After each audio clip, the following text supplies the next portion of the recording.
Meantime, shares of Intel surging nearly 10% today after a report that renewed speculation the company is... Intel just moments ago announcing that CEO Pat Gelsinger retired effective yesterday.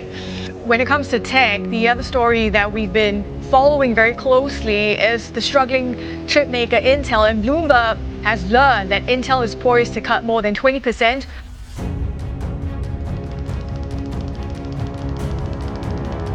The CEO, Pat Gelsinger, abruptly retired this morning. Intel employees are living right now through one of the roughest patches in recent history. Intel didn't go bad because of competition. Their struggles all came about because they couldn't get their technology right. What you are looking at is the world's first commercially made programmable microprocessor made by Intel, the MCS4, or the Microcomputer System 4. This small piece of metal was the first invention that started a new era of computing and was released in 1971. But little did the founders know that it would birth a multi-billion-dollar company with the rapid innovations that laid the groundwork for the development of CPUs that would later dominate the computing industry as we know it today. From the first generation of the Intel chips to the current lineup, it all clearly portrays an advancement and a solid trail of how the company has managed to keep up with the ever-evolving tech sphere. But here is the catch. In 2006, in an annual report released by Intel itself, it pointed out that their 2006 revenue of $35.4 billion was down 9%, and their operating profit of $5.7 billion had fallen by 53% compared to 2005. That was the first time Intel recorded a decline in their net worth, but it was not the major reason as to why Intel walked down the failure curve. So how did a $100 billion company fall into a $50 billion debt in a very short time? This is the insane true story of the rise and fall of Intel, a tech giant company that lost half of its net worth to debt.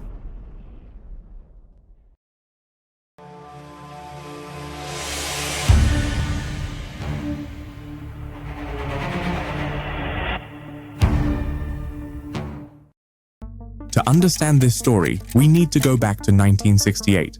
This is Gordon E. Moore, famous for the Moore's Law. Gordon introduced this law with an idea that the number of transistors on a microchip would double approximately every 2 years, while the cost would remain relatively the same. This simply meant that it was easy to adopt this technology by large tech companies at the time, since it didn't need to upgrade yearly for faster machines. So, with this idea, he interacted with his close friend Robert Noyce, a physicist and co-inventor of the integrated circuit. Gordon and Noyce had left their first company called Fairchild Semiconductor, where they had worked for 11 years as co-founders and had a smaller percentage of shares they had gained from the company.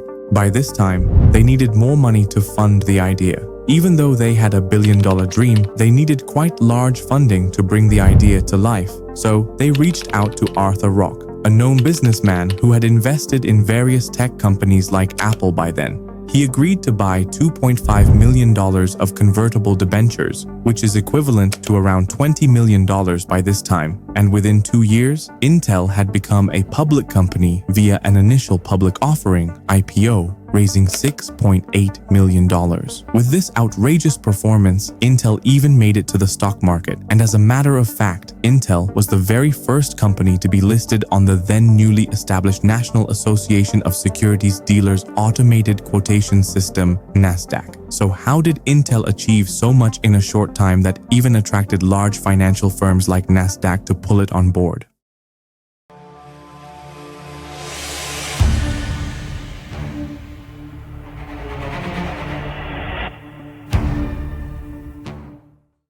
Right from the beginning, Intel had one major plan and vision: to revolutionize the electronic industry through creating top-leading innovations, and this was to be achieved through the production of unique products at the time. This bold move meant a transition from the magnetic core memory chips that had dominated the market to the semiconductor memory, which offered a better performance and a lower energy consumption compared to the magnetic core memory chips. It's from this step that Intel laid foundation to grow dramatically, and the most significant innovation was the invention of the 3101 Schottky TTL bipolar 64-bit static random access memory. It used the bipolar technology to deliver performance that was twice the speed of existing SRAMs. It was unmatched and static RAM, meaning it didn't require refreshing to retain data, contributing to faster access and lower latency. By this time, Intel had shifted from not only innovating, but also becoming a problem solver to the tech industry to save time with loads of operations with yet simple technology. But with this came a challenge.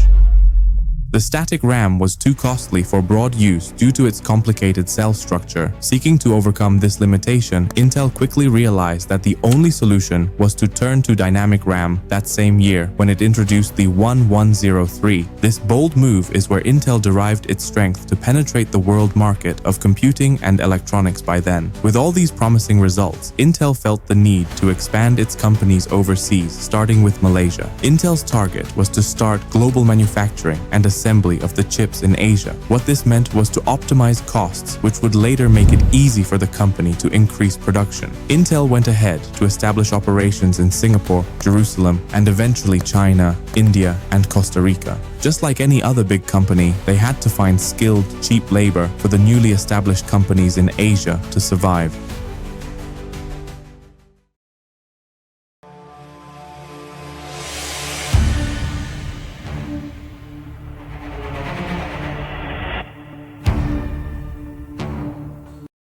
The more the company grew, the more it got innovative. The most notable transformative product that Intel made was the Intel 4004. Now, this chip was the world's first commercially available microprocessor, and here's why. The previous chips Intel had made were hardwired. What I'm trying to say is that they were only built following a specific set of instructions to perform a specific function. The Intel 4004 changed history. This chip was not only powerful, but its ability to integrate the central processing unit, CPU, of a computer onto a single chip meant that the tech world was now opened to microcomputing. Let me take you back to days before the Intel 4004. The computers by then required large power and expensive components for them to function. It's just like before the modern smartphone was invented, people used to have extra appliances for tasks they wanted to do. For example, you couldn't make phone calls and use the same phone to listen to music. Well, today, your phone is everything you need. Your wallet, camera, music, texting, emergency, and many other things that a smartphone can do today. This was the case with the introduction of the Intel 4004 chip. It condensed everything these power computers required to function into something so compact that was cost-effective, offering even a better experience with computers. In fact, it led to a transformation from the large-scale computers to mini-computers, and eventually to personal computing that is the norm today, and it was all possible by this one chipset, the Intel 4004.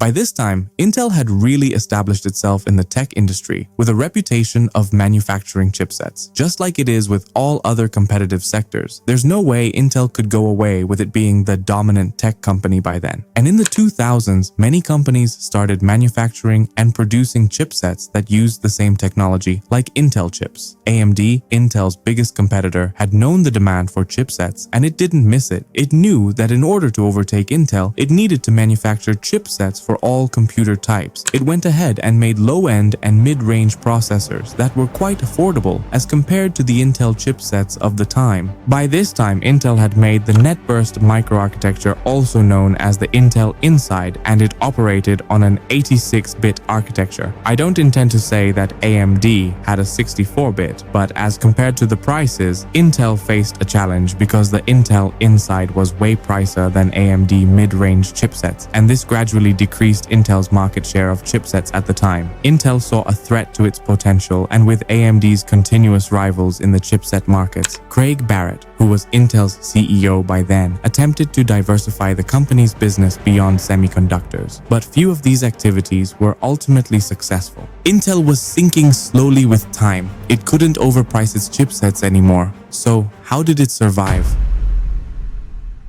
Intel being the first company to manufacture the first programmable chip, it had the rights to every technology that was involved in creating similar chips by other companies, even though there was no way it would enforce them. By this time, the intellectual property rights hat related to microprocessor components and technology was not recognized by the US government. This meant that any company that could afford the manufacturing of the processors using the same technology could do so without limitations. In fact, the simpler term would be copyright. Later on, after the government had included technology in the intellectual property law, the Semiconductor Chip Protection Act of 1984, which was later passed to be a law, Intel quickly took action and sued several companies that had used its technology to manufacture chipsets on the market. The only challenge was that the lawsuits could significantly burden the competition with legal bills, even if Intel lost the suits. And by 2005, AMD brought further claims against Intel related to unfair competition. But still, this is not why Intel failed.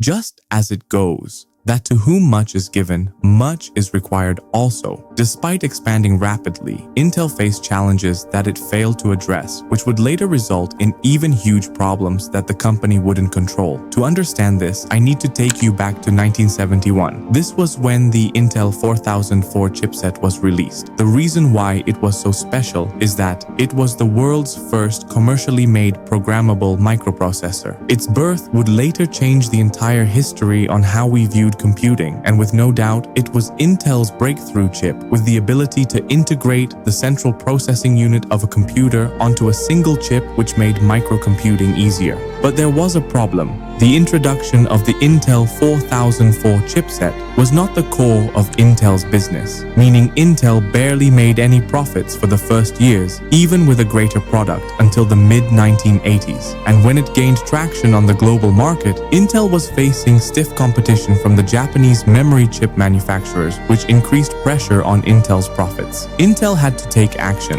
and Andy Grove, their president by then, decided to make the company focus on manufacturing microprocessors only, but the manufacture of complex integrated circuits was not reliable enough for customers to depend on a single supplier. By this time, Intel had ceased licensing the chip designs to competitors such as AMD. This put Intel in a bad position, and despite the ultimate importance of the microprocessors it manufactured, the 4004 and its successors, the 8000 series, were never major revenue contributors at Intel. With the situation worsening, Intel had to look for a plan.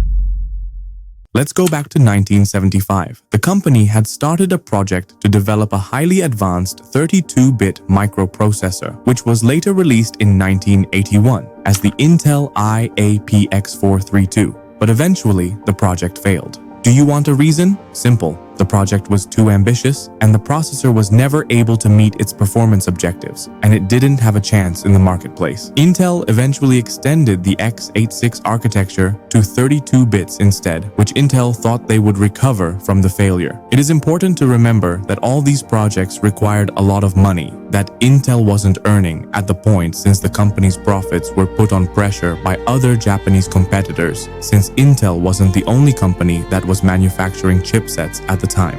So it's from here that things started getting even more worse. With Andrew Grove's decision of redirecting the company to making microprocessors, the company couldn't keep up much longer with the production, since the company was really low on funds, and by this time they had quite a number of unfinished projects, like the 386 microprocessor, which was meant to replace the Intel 8000 series, but it also failed. Reason was it was still in its infancy, and the manufacturing problems the company faced reduced supply, and within a short period, the production of the 386 microprocessor wasn't reliable. Customers lost credibility for Intel since it couldn't keep up with the supply. To mitigate this risk, these customers typically insisted that multiple manufacturers produced chips they could use to ensure a consistent supply. Grove had to make it up to the consumers, and what he thought would save the company from drowning later turned into a nightmare no one saw coming. He made a decision not to license the 386 design to other manufacturers, instead producing it in a few geographically distinct factories Intel owned at the time. He convinced customers that this would ensure consistent delivery of these chipsets to the customers who had gained trust in the company.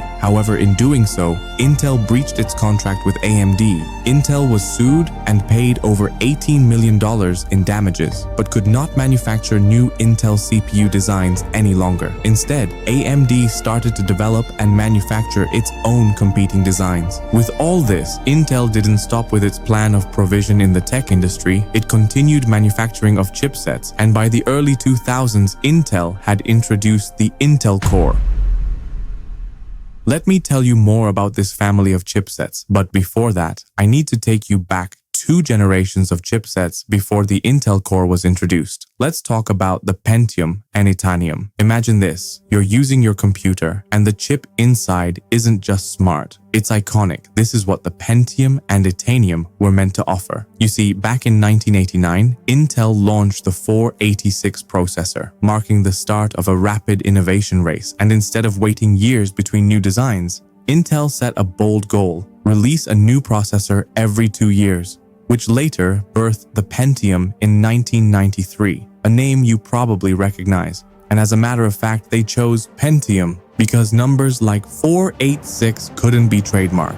Soon came the Pentium Pro, then Pentium 2, and later the Pentium 4. Meanwhile, with the success Intel had seen with these chipsets, it even pushed harder to create a new 64-bit architecture. Partnering with HP, they created the Itanium in 2001, but it struggled, especially against AMD's simpler 64-bit upgrade. By 2017, Itanium was officially phased out. It was from this that the company launched the famous Intel Inside campaign in 1991, turning a behind-the-scenes chipmaker into a household name. At its peak, Intel even built over 15% of all PCs, but there was a catch. In 1994, Thomas Nicely, a professor of mathematics at Lynchburg College, noticed a major bug in the Pentium processor called the FDIV flaw, which caused math errors in certain calculations. He reached out to Intel but received no response in return. He later published the bug over the internet that spread like a wildfire. This quickly circulated to the press, and consequently many users raised complaints about the bug. At first, Intel downplayed it, but after public outcry and media coverage, they owned up to the mess. Intel had discovered the FDIV bug in its own testing a few months before him, but decided not to inform customers. Consequently, many users did not accept Intel's statements that the error was minor. And during Thanksgiving in 1994, the New York Times ran a piece by journalist John Markoff spotlighting the error. Intel changed its position and offered to replace every chip, quickly putting in place a large end-user support organization, which resulted in a $475 million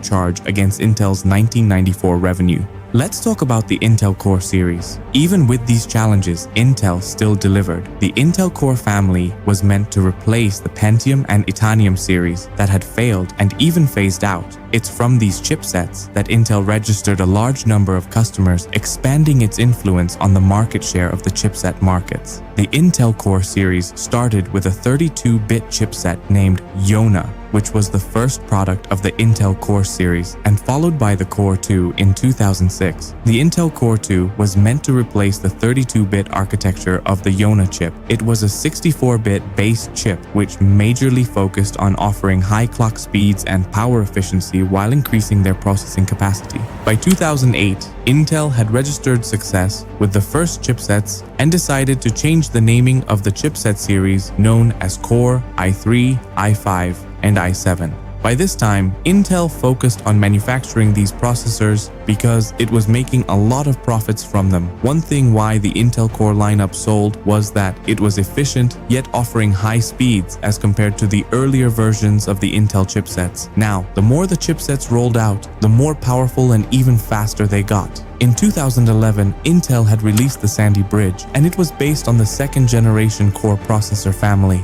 This generation featured an 11% performance increase over Nehalem and was later succeeded by Ivy Bridge-based third-generation Core DDR4, introduced at the 2012 Intel Developer Forum, Ivy Bridge featured a die shrink to 22 nanometers and supported both DDR3 memory and DDR3L chips. With no reasonable doubt, these processors were extremely fast, and within 2 years, Intel had developed mobile processors with the 10 nanometer architecture. This meant that these were really capable of ultra-fast performance with a low power consumption. These are used in desktops and mobile devices we use today.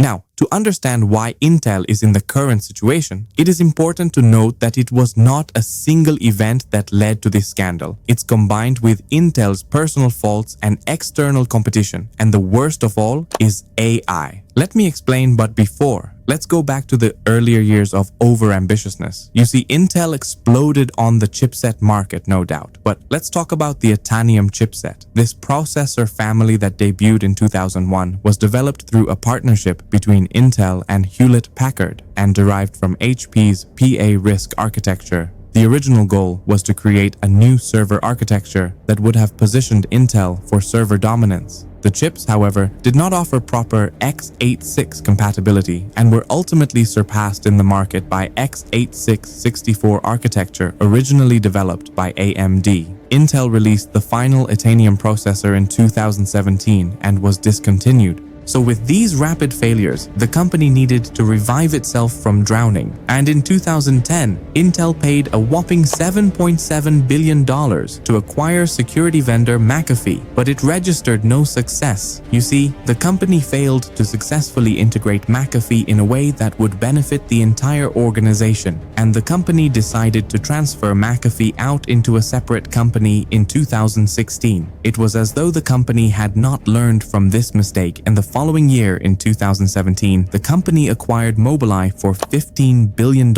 and failed to fully benefit from the technology of mobile innovations into Intel's core technology platform. Mobileye was spun out as its own company in 2022. The only way Intel was to bail out was through declining an opportunity of OpenAI 2017. By this time, OpenAI had just started, and it required funding from the companies that had been established in the tech sphere. Sam Altman, OpenAI's CEO, by then reached out to Intel hoping that he would get funding, but it was unsuccessful. It is important to understand that by this time, Intel was in the deeps. Its finances were extremely bad, and even if the chance came, there was no way it would hop in. It had made billion-dollar losses in the previous 2 years, so it was hard for them to buy the idea, which unknowingly would turn into billions in a few years to come. So, with the missed opportunity, Intel knew that the next move in technology was artificial intelligence. To position itself, the company took initiative in the involvement of manufacturing its own AI-based GPUs. In the early eras of the graphics cards rising, companies like Nvidia and AMD registered success with huge profits from these GPUs. So Intel saw this, and there was no way it wouldn't start making them. They started a project that focused on making these chipsets. With this came a costly mistake.